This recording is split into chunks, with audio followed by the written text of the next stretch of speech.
There's a lot of people out there, woke leftist virtue signalers, I believe they're called, who make a very big show of being very concerned about women's rights and voting rights. And as it turns out, today is a fairly momentous anniversary of a very consequential event, perhaps the number one most consequential event in the history of American feminism. But the only place you're likely to hear about it is right here on this program, the one with the 91% male audience. Not that there's anything wrong with that. The point is, how about let's talk about some real feminism for a change instead of the stuff that passes for feminism today, like freeing the nipple and posting twerk videos on TikTok. In the summer of 1871, at the annual meeting of the American Woman Suffrage Association, the members decided to take a new and altogether more radical approach for attracting public attention to their cause. For the youngsters in the audience, it's what they call raising awareness today. And so it was duly resolved that henceforth, instead of politely asking the men to please let us vote, let's stop seeking their damn permission. There's nothing in the Constitution that prohibits us from voting per se, so let's stop acting like they even have the power to exclude us from the process. So here's what we're going to do. We're going to fill out our voter registration forms. We're going to submit them in the manner prescribed by law. And when election day rolls around, we're going to march down to our polling places and we're going to say, hello, I'm a registered voter. Now give me my damn ballot. They probably would have said it more nicely than that, but you get the picture. It was the presidential election in the fall of 1872 where they first got the chance to put this new deliciously civilly disobedient strategy to the test. And it was the upstate New York chapter of the AWSA that saw the most women participating, many of whom did succeed in being allowed to cast a provisional ballot, which is probably the correct approach if you're the local election officials. It's the same approach they take today. If you're pretty sure somebody's not eligible to vote, but you're not all the way 100% sure, then sure, you let them cast a provisional ballot. You set it off to the side in a special stack, and then you determine afterward on a case-by-case basis whether the person who cast the ballot was actually eligible to vote and a registered voter. But some of the upstate New York officials were not quite so circumspect about the whole thing, and they simply turned away any women who showed up at the polls claiming to be registered voters. Women voting, that'll be the day. Suffice it to say, none of the provisional ballots cast by women voters actually wound up being counted that year. But still, it was a major victory. When you've at least managed to physically insinuate yourself into the voting booth for the first time and go through the motions of casting your ballot, it beats the hell out of asking nicely for the 25th time, doesn't it? It at least is some sort of tangible progress that you can hopefully build upon, an encouraging first step, if you will.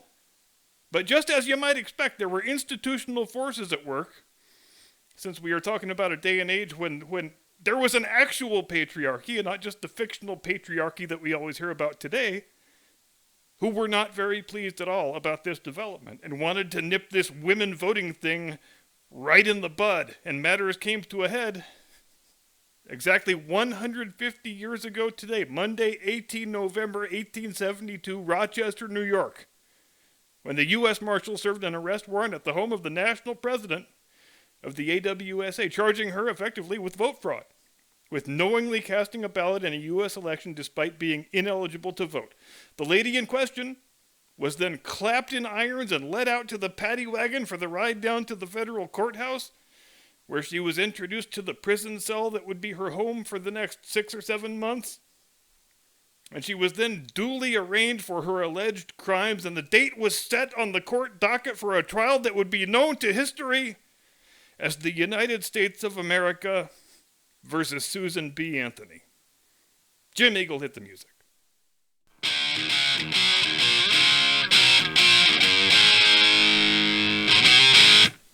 From high atop the battlements of Castle Curmudgeon, where our dress code says the ladies can wear any kind of dress they want. Good evening, Mr. and Mrs. America, and all ships at sea. Welcome to the program. I am your eponymous host and humble servant. And I want to set the scene for this trial. And then I'm going to read a lengthy portion of the transcript where Susan Anthony delivers what is one of the greatest oratorical performances ever by any American, man or woman, and just totally emasculates this idiot judge. I mean, seriously, if this performance happened in the present day, it would have to have a mic drop at the end of it. That is how epic this is. I only hope that I can do it some semblance of justice when I recite the thing. Nobody else but Susan Anthony got arrested and prosecuted for illegally voting in the 1872 election.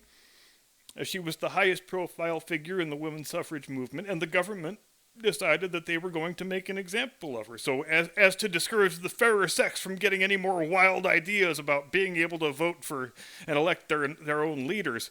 And with that in mind, where a case of this type would normally be heard in the district court, you know what the DOJ decides to do? They said, let's kick this thing up to the circuit court just for shits and giggles. And you know what else would be really fun?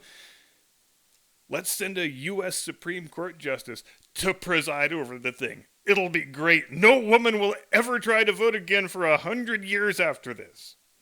And so, enter stage left, the most execrable, loathsome creature in this whole sordid drama, Justice Ward Hunt of New York, who had only just recently been confirmed to the court, more on that in a moment, when this super-duper high-profile national case fell into his lap. So damn it, this sounds like an opportunity to flex some big dick energy and totally smack down the leader of the American feminists. And that is an opportunity that will not be passed up. So here's the thing about Justice Ward Hunt. He wasn't a judge. He wasn't even a prosecutor. He was basically a mob lawyer. This was during the height of the Roscoe Conkling Tammany Hall era in New York City machine politics. And these guys were riding so high in the early 1870s, they wielded such ludicrous amounts of power and influence that they could try things just to see if they could get away with it. Like, hey boss, do you think we could get one of our lawyers installed on the Supreme Court? Wouldn't that be a gas? So they tried it. And what do you know? It worked. They actually pulled it off. And the fact that they kicked this trial up to the circuit court and brought in a guy like Ward Hunt to preside over it, that also was a not-so-subtle message from the Tammany Hall political machine to Susan Anthony and the American feminist movement more broadly, which says, we see what you're doing and we don't like it. It's a nice life you got there. Be a shame if anything happened to it. Capiche? It's also a lot of fun when you've got a high-profile federal criminal trial being covered in detail by the national press where the judge has basically never been in a courtroom before and only has a very tangential idea of how trials work, as evidenced by the fact that 1, he composed his verdict before the trial ever began, and 2, he instructed the jury before they began their deliberations that they were required to return a guilty verdict. And I hear you asking, wait, if this was a jury trial, why was the judge writing a verdict? And the answer to that is, because he wanted to, I guess. As far as serious exercises in jurisprudence go, this is a trial that could have made Robespierre blush. Come on, guys, we need to make it more convincing than that. We need to at least pretend we know how a trial works before we proclaim the guilty verdict. This is embarrassing. Pick it up. Now, Justice Hunt also forbade Ms. Anthony from testifying in her own defense, so the only opportunity she was afforded to speak in open court on the record was after the guilty verdict had been announced. And Justice Hunt had spent half an hour reading out his soliloquy on how repugnant and disordered it is that any female-type person should want to worry her pretty little head over a thing as complicated as voting. And I guess if there's anything in this story that is to Ward Hunt's credit, it's the fact that he didn't sentence her to any additional jail time beyond what she had already served while awaiting trial. In fact, the only penalty he imposed was a $100 fine. So then the judge, at long last, asks Ms. Anthony if she has anything to say about what she has seen transpire over the course of the past few days, and the following glorious, immortal exchange takes place. Begin quote. Judge Hunt: has the prisoner anything to say why sentence shall not be pronounced? Ms. Anthony: yes, Your Honor, I have many things to say.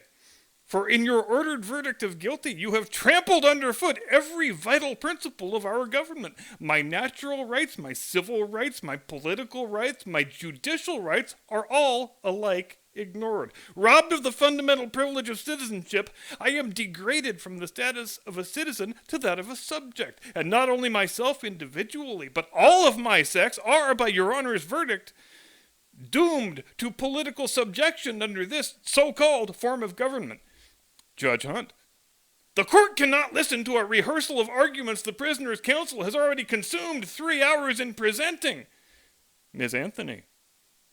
May it please your Honor, I am not arguing the question, but simply stating the reasons why sentence cannot, in justice, be pronounced against me. Your denial of my citizen's right to vote is the denial of my right of consent as one of the governed, the denial of my right of representation as one of the taxed, the denial of my right to a trial by a jury of my peers as an offender against law. Therefore, the denial of my sacred right to life, liberty, property, and Judge Hunt jumps in here. The court cannot allow the prisoner to go on.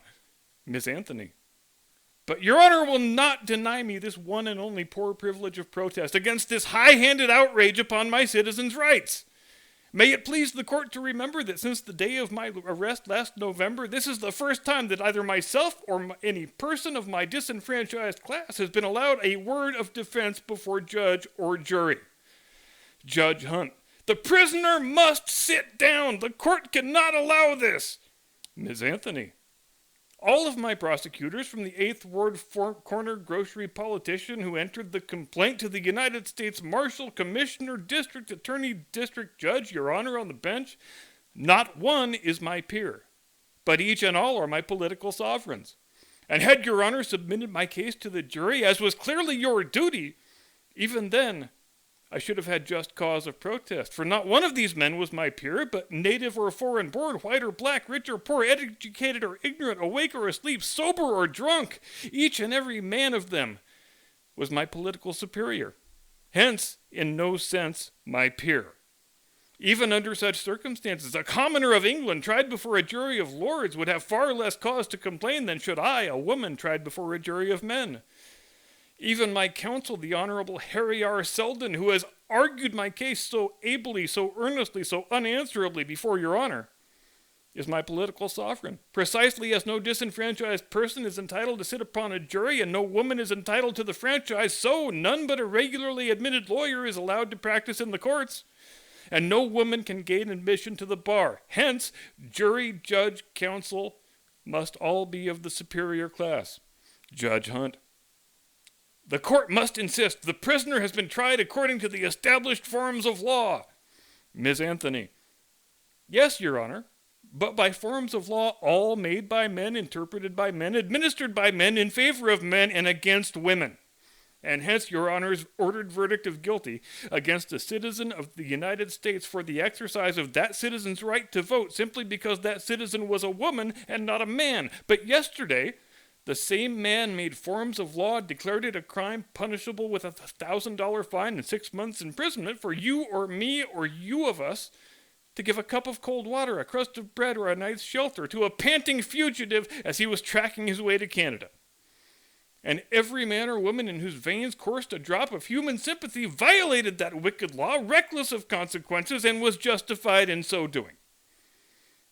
And then the slaves who got their freedom must take it over or under or through the unjust forms of law. Precisely so now, men must women to get their right to a voice in this government take it. And I have taken mine and mean to take it at every possible opportunity. Judge Hunt. The court orders the prisoner to sit down. It will not allow another word. Miss Anthony.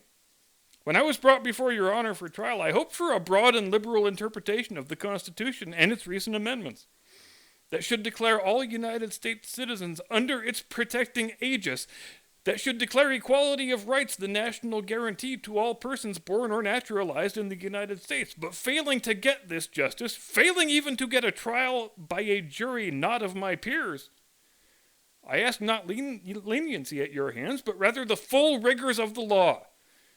Judge Hunt. The court must insist the prisoner will stand up. The sentence of the court is that you pay a fine of $100 and the costs of the prosecution. Miss Anthony.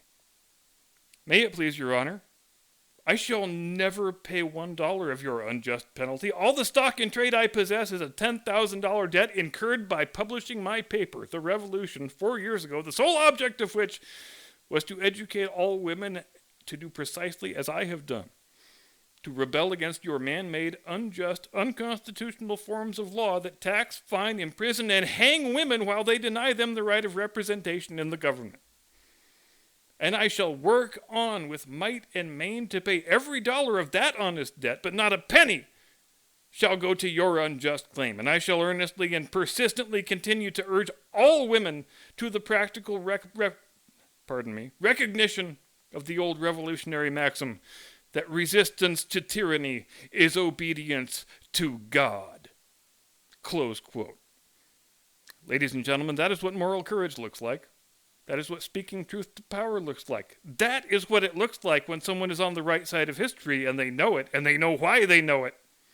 And they've got no compunction about damn well saying so. That's also what it looks like when a strong, powerful, confident, self-assured woman wipes the floor with a weak, cowardly, insecure little man. It's also worth noting as we close for the evening that despite the public esteem with which Susan B. Anthony has been rightly regarded for well over a century and a half, it never occurred to any American president down through all those decades to issue her a pardon and set aside her criminal conviction, right up until 18 August 2020 when she was pardoned by President Donald Trump.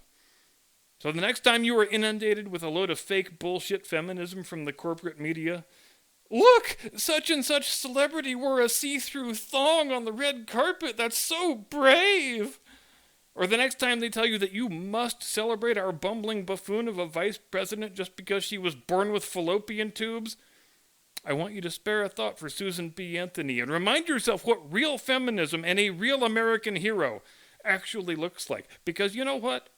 The real feminists, the ones who were on the front lines fighting for actual civil rights that actual women were being denied, they didn't ever ask for any special treatment. They didn't ask for opportunities they hadn't earned. They would have found the concept of affirmative action completely abhorrent.